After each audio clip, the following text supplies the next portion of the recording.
Hello guys, so welcome back to my channel. So about guys sa passporting, kailangan mo lang ng requirements na ito. Para sa mga new beginners, kailangan mo lang ng PSA certificate na original. Kung ikaw ay kasal, kailangan din ng PSA marriage certificate. Kailangan mo din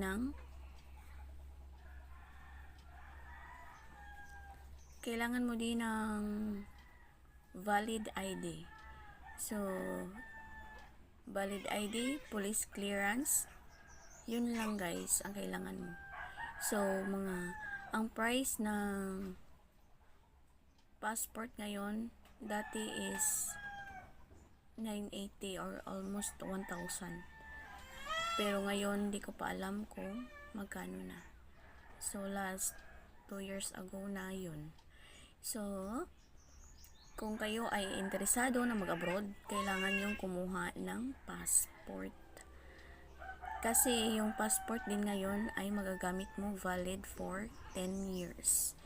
So, kung may lost passport at saka yung renewal of passporting, yung renewal guys, kailangan mo lang ng valid ID ulit at saka kailangan mong ipaserox yung old passport mo.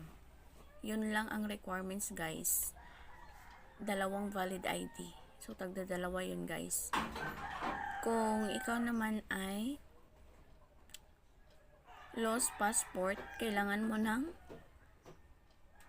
report sa police at saka yung notary sa abogado para yun malaman nila na nawawala yung passport mo, valid ID din, tsaka PSA. Kung ikaw ay kasal, PSA, marriage certificate din, valid ID, 2 valid ID. So, yun lang po ang kailangan guys. Huwag kayong mag-alala kasi kung interesado talaga kayo, makaka-abroad kayo, di ba? So, yun lang po guys sa ngayon. Salamat guys. And please subscribe me for more information about sa pag-a-abroad. So, maraming salamat. Bye-bye.